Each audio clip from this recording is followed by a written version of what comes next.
Fala pessoal, aqui é o Andrés Alonso, criador do Debug Hunter. Nesse canal eu ajudo jovens a ganharem hackeando empresas em programas de bug bounty. E uma coisa que muita gente me pergunta, e provavelmente você já deve ter se deparado quando você estava começando no hacking, era aquelas ferramentas que permitiam você hackear sites automaticamente, os famosos scanners, que são ferramentas que quando você abre um site, por exemplo, você tem um alvo que você quer hackear um site, você simplesmente coloca o URL do site que você quer hackear e essa ferramenta faz todo o trabalho para você. Ela escaneia falhas, ela procura arquivos escondidos e ela literalmente te entrega um relatório com todas as falhas que esse site tem. Mas muita gente me pergunta se isso é realmente efetivo. Quando a gente pensa nos valores das falhas do bug bounty, que são desde 500 até mais de 10 mil dólares, por que teria uma ferramenta que faz isso totalmente automático? Por que as empresas não usam isso? E caso você não saiba o que é bug bounty, vou deixar aqui no card, aí no canto do vídeo, em algum lugar do vídeo vai estar um card com um vídeo explicando o que é bug bounty, mas em resumo são quando empresas te pagam para encontrar falhas de segurança no sistema delas. E esse vídeo a gente vai falar sobre essas famosas ferramentas que escaneiam falhas automaticamente. Então fica comigo aqui que eu vou falar se elas realmente funcionam e se elas funcionam, como usar da forma certa. Então bora lá, o que são os scanners que eu tô falando aqui? Quando a gente pesquisa, por exemplo, no Google, Vulnerability Scanner, você já deve ter visto algum aplicativo desses, desde que seja em uma interface bonitinha com gráficos, ou em uma linha de comando que você executa no terminal, que mostram vulnerabilidades que existem nos sites, falhas de segurança. Então, por exemplo, nesse scanner aqui, existem várias falhas de segurança aqui no site. E eles realmente funcionam? É realmente possível encontrar falhas utilizando esses scanners? E a resposta mais curta é sim, é possível. Mas em alguns casos, em alguns outros casos, eles vão ser mais inúteis. Simplesmente pelo fato deles não terem sido criados pro bug bounty. Pra que eles foram criados? Então vamos supor aqui, vou voltar aqui pro meu quadro, vamos supor que você tem uma empresa de qualquer coisa, de bolos, uma loja de bolos. Bora colocar aqui um shopping de bolos aqui. E você precisa saber se o site da sua empresa, o site que você criou lá da sua empresa tá seguro. Então esses scanners, eles foram criados pra gente poder escanear esses sites, para as empresas poderem escanear os sites e ter aquela segurança que o site não vai ser hackeado a qualquer momento. Vai conseguir tirar todas as brechas desse site. Então, por exemplo, se você tiver uma loja de bolo e criar uma nova página na loja de bolo, criar um novo site da loja de bolo, você simplesmente executa o scanner e verifica se não tem nenhuma falha de segurança. Então ele foi criado originalmente para as empresas escanearem os próprios sites e verem se tem falha de segurança ou não, verem se elas podem ser hackeadas por hackers a qualquer momento. Isso acontece muito. Se você pegar, por exemplo, algum site menor, a confeitaria da sua cidade, um site de vendas da sua cidade, possivelmente, se você escanear esses sites, você vai encontrar falhas de segurança neles utilizando essas ferramentas. Porque são sites que eles não têm nenhuma segurança prévia. São sites que foram criados e depois vão passar por esse teste aí de vulnerabilidade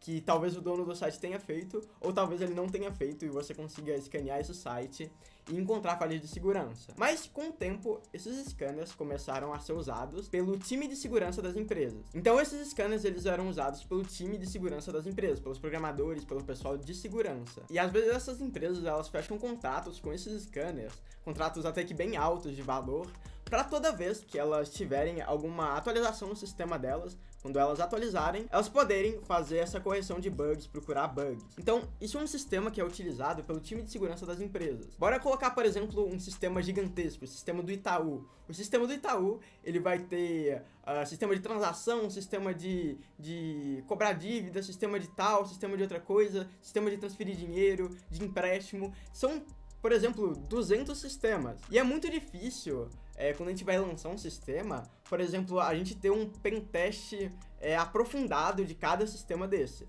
É claro que tem o time de segurança, os programadores, eles focam em fazer um desenvolvimento seguro, em ter um pessoal para testar as funcionalidades, mas às vezes a gente precisa testar tudo isso de uma maneira mais eficaz para poder saber se o sistema no geral tem falhas de segurança. E por exemplo, em bancos é claro que é bem importante ter o time de segurança para fazer a segurança, mas em sistemas menores, um scanner de vulnerabilidade, só passar o scanner lá, a ferramenta, ela já é eficaz para poder tirar essas brechas dos sites. E por exemplo, um scanner desse aqui que vai analisar simplesmente qual a vulnerabilidade, o nível da vulnerabilidade, se ela é alta ou se ela não é, simplesmente já vai ser eficaz para esses sites. Nesse exemplo aqui tem o site com 166 vulnerabilidades e ele recebeu 4 scans. Então esses aí são os scanners. Eu tô apresentando os scanners aqui para vocês entenderem um pouco a história deles e também como que eles são. Às vezes eles são essas interfaces aqui, mas também tem algumas versões que são diretamente no terminal. São como se fosse esse daqui,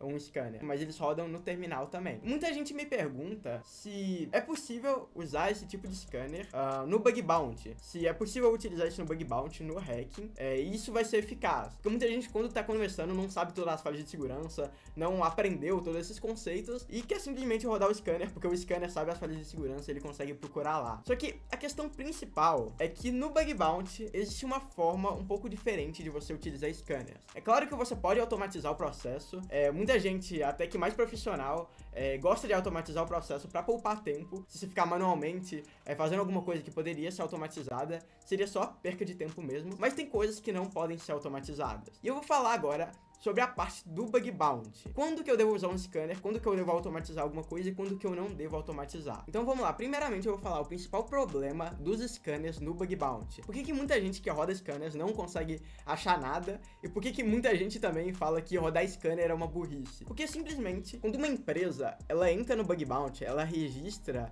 a empresa dela no bug bounty, essa empresa ela tem uma preocupação com segurança, tanto que ela tá disposta a pagar valores desde pequenos até gigantesco para alguém que encontra uma falha e reporta. Então ela já tem uma maturidade de segurança. E muitas vezes, quando ela vai criar uma nova coisa, então ela vai postar vou colocar aqui um novo site, essas empresas, antes de postar um novo site, o novo site ele foi criado, bora colocar aqui que ele foi criado por algum desenvolvedor, um desenvolvedor criou esse site, e obrigatoriamente a maioria dessas empresas que estão no bug bounty, elas já passam um scanner. Elas já passam um scanner de vulnerabilidades no sistema, porque elas têm esse foco em ser seguras. Várias empresas já colocam scanners automáticos para poder detectar vulnerabilidades. Então, muitas empresas, elas já fazem esse trabalho de passar um scanner, que muitas vezes são muito melhores do que os scanners de qualquer bug hunter aí que baixar grátis na internet. São scanners de $1.000, $2.000, $3.000, que são scanners empresariais para caçar falhas de segurança mesmo. Como o scanner da Acunetics, que é um scanner muito famoso, que foi o que eu mostrei aqui na tela lá dos gráficos. Então o principal problema do bug bounty é que muitos hunters, depois que a empresa ela posta o programa dela, então ela vai pro bug bounty. Aí o cara vai lá e passa um outro scanner. Ele passa um outro scanner no site. Mas a questão é que o site ele já foi escaneado por vulnerabilidades. E muito provavelmente esse scanner não vai achar nada. Inclusive, às vezes ele já foi escaneado por muitos outros hunters quando o programa de bug bounty lançou. Então ele foi escaneado pela empresa, por outros 32 indianos bug hunters aí que estão caçando no site da empresa e muitas vezes até pelos times de segurança depois. Então a todo momento são passados scanners automatizados. E todas as falhas que são simples de encontrar com scanners já foram recolhidas, já foram tiradas. Depois que o programa é postado e escaneado pelo pessoal, só tem as falhas, realmente as falhas de bug bounty, as falhas das funcionalidades. E por que esses scanners, eles não pegam essas falhas de vulnerabilidades aí do bug bounty? Porque, como eu digo em muitos vídeos, o bug bounty, ele não é um tutorial, ele não é um passo a passo, tipo, você coloca um código aqui, hackeia o site. Você coloca um código ali, hackeia o site. Não é uma coisa que é um passo a passo. É claro que existem conceitos, existem coisas que são padrão entre os bug hunters, mas não existe um tutorial. O principal do bug bounty é você pensar fora da caixa. Então, é você pensar fora da caixa e tentar encontrar alguma coisa, procurar alguma coisa no site que ninguém encontrou. Nem mesmo o scanner. E nem mesmo os outros bug hunters, nem o time de segurança. É você conseguir pensar fora da caixa e encontrar algo que ninguém encontrou. E a maioria das falhas que você vai encontrar, você não vai encontrar simplesmente no site. Então, vamos usar um exemplo aqui do Instagram. A gente tem o Instagram. Quando você encontra uma falha no Instagram, ou no Google, ou no Facebook, ou qualquer outro site, eu só tô usando ele de exemplo. Quando você encontra uma falha em um site, você não simplesmente encontra uma falha no site geral. Você não abre o site do Instagram.com e encontra uma falha lá. Porque as falhas, elas não estão nos sites em si. É claro que as falhas estão nos sites, mas você não vai procurar nos sites em si. Você vai procurar em uma coisa bem mais específica, que é o local que os bug hunters mais procuram especificamente, que são as funcionalidades. Então você hackeia as funcionalidades, não o site no geral. Vou dar um exemplo aqui. Um bug hunter, ele conseguiu hackear qualquer pessoa só postando uma foto. Ele não hackeou o Instagram.com no geral. Quando ele reportar essa falha, ele vai reportar que ele conseguiu encontrar uma falha na funcionalidade de postagem de fotos. Então ele conseguiu hackear uma funcionalidade em específico. E esse aí é o foco do Bug Bounty. E a questão é que muitas vezes essas falhas que são mais escondidas, que você precisa pensar fora da caixa, não são encontradas pelos scanners. Eles não conseguem achar essas funcionalidades que às vezes elas estão escondidas ou elas são muito específicas. Você precisa testar uma falha muito específica, tentar contornar. Então você tentar contornar, que a gente chama de bypass no Bug Bounty, que muitas vezes os sites ele já tem proteções normais, mas se você tentar colocar um código que ninguém pensou, às vezes você consegue burlar essa proteção e conseguir hackear o site. Então essas funcionalidades elas estão escondidas, elas têm firewalls que vão estar bloqueando isso, de se encontrar essas falhas, e por isso que os scanners eles não encontram essas falhas. Mas a questão é que esses scanners que vão escanear vulnerabilidades no geral, eles não são eficazes no Bug Bounty, mas existe uma forma certa de usar scanners que para os bug hunters profissionais eles vão poupar tempo, e até para os iniciantes também pode poupar muito tempo na hora de você poder rodar uma ferramenta, na hora de você poder fazer seu processo do Bug Bounty. Mas esses scanners,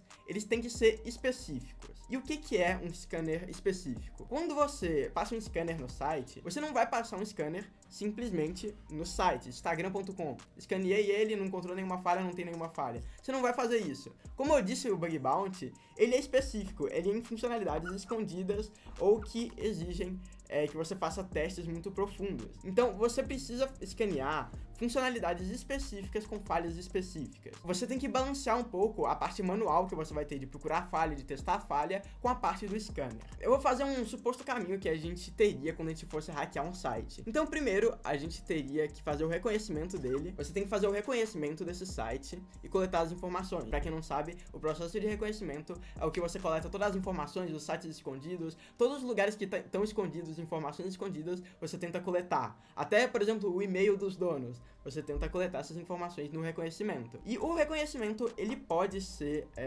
automatizado. E quando você faz scanners de reconhecimento, você já faz com ferramentas que automatizam isso. E muita gente tem um processo de reconhecimento, que é um passo a passo que você faz em todos os sites que você entra. Então vamos supor que eu entro em um site, eu escaneio o site com tal ferramenta, depois eu uso tal ferramenta, depois eu uso tal coisa. Eu tenho um processo que eu faço em todo site, e meio que não tem muita diferença entre cada site.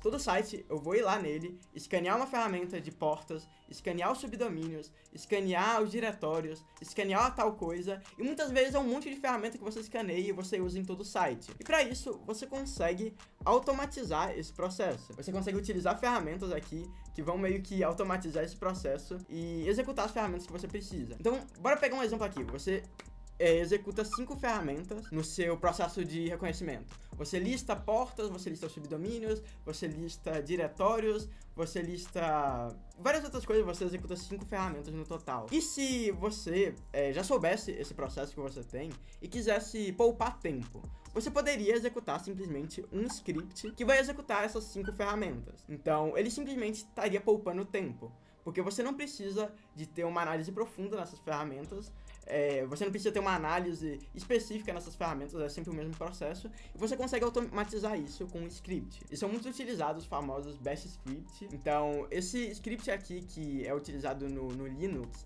ele é como se fosse um script que você consegue rodar comandos no terminal já automaticamente. E com ele você consegue automatizar as ferramentas que você vai executar. Então, por exemplo, tem até um vídeo aqui sobre automatização utilizando o bash script, mas fazendo uma review por cima, você pode meio que pegar os comandos que você dá no terminal, que você entra em uma pasta, executa uma ferramenta, sai da pasta, executa uma ferramenta, e automatizar tudo isso com bash. Muitos hunters, eles fazem isso, eles criam até seus próprios scripts de automatização para poder fazer isso. Então, até por exemplo, se eu abrir aqui e pesquisar Bug Bounty Bash Script, existem meio que scanners, existem mais ou menos códigos em Bash Script que a gente pode utilizar para escanear várias ferramentas ao mesmo tempo. Então, saca só, tem esse artigo aqui nesse site falando sobre automatização utilizando Bash Script.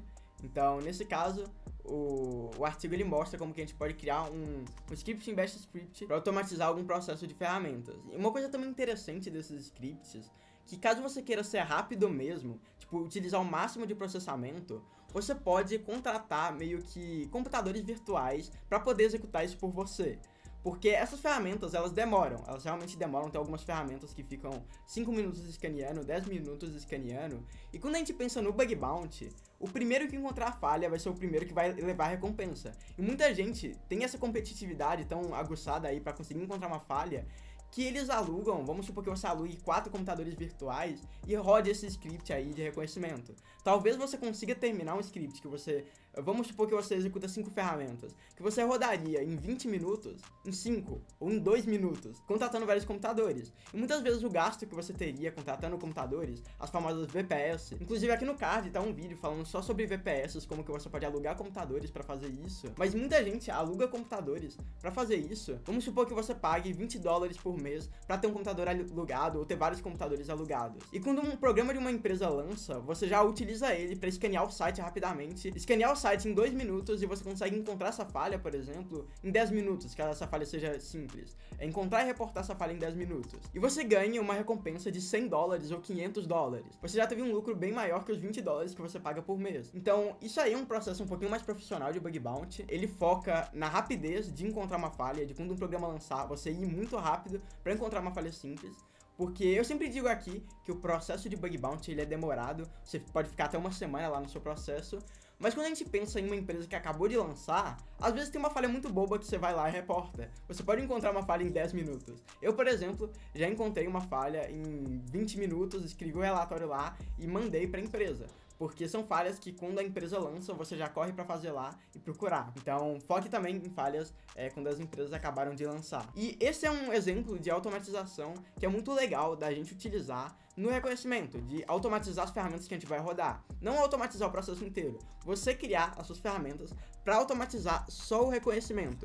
Só um passo, que é o de coletar informações. Você não vai automatizar o processo de coletar informação, escanear a falha, reportar tudo. Você não vai automatizar tudo isso. Você vai automatizar só o processo de reconhecimento. Então, essa é a primeira automatização que eu queria falar para vocês. E uma outra também, que provavelmente vocês até usam, que são as automatizações de falhas. Quando que a gente escaneia, usa um scanner automático de falhas?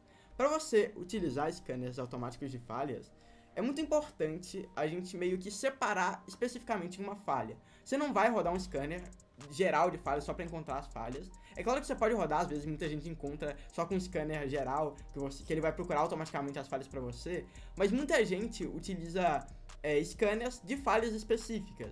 Vou dar um exemplo aqui. A gente tem a falha de SQL Injection. Então, a falha de SQL Injection, ela é uma falha que você pode injetar comandos no banco de dados dos sites. E é possível explorar essa falha na mão. Você pode ir lá, criar o comando lá, colocar no banco de dados, tentar ver se vai retornar, tentar o comando aí, ver se vai retornar alguma coisa, se ele tem SQL Injection ou não.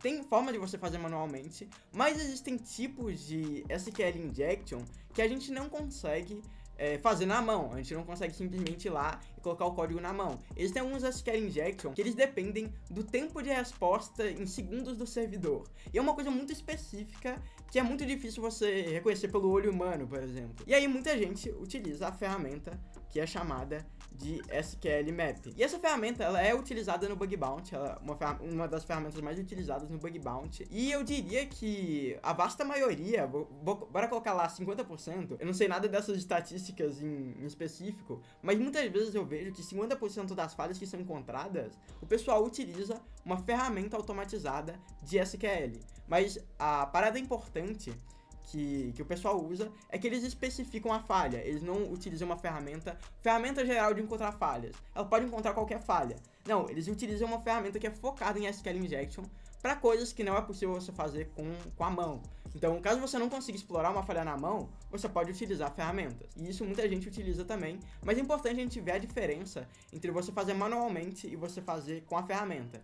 Se você consegue fazer manualmente, vai lá e faz manualmente. Se é impossível você fazer, você opta pelas ferramentas. E tem muita gente que escaneia com ferramenta e faz manualmente também, para ter um processo mais detalhado. Mas sempre foque em ferramentas específicas. Não foca no geral. Não pega uma ferramenta que vai fazer todo o processo de bug bounty em só uma ferramenta. Que aí isso não vai funcionar. porque um monte de gente já tentou isso, já tentou executar essa ferramenta aí para encontrar as falhas. Então é isso que eu queria falar nesse vídeo. Eu queria falar um pouco sobre ferramentas, que muita gente me pergunta, posso usar essa ferramenta de escanear vulnerabilidades? É para usar a ferramenta. Muita gente também é um pouco hater de quem usa a ferramenta. O cara já vê alguém usando uma ferramenta para escanear vulnerabilidade, ele já fala que o cara não sabe hacking, que ele é noob, mas muitas vezes é só para poupar tempo. Outras vezes é porque o cara não tem o conhecimento e simplesmente roda uma ferramenta e acha que a ferramenta vai encontrar a falha por ele. Mas é importante você ter um conhecimento prévio para depois você executar essa ferramenta para poupar o seu tempo. Então, ferramentas é para o pessoal mais avançado.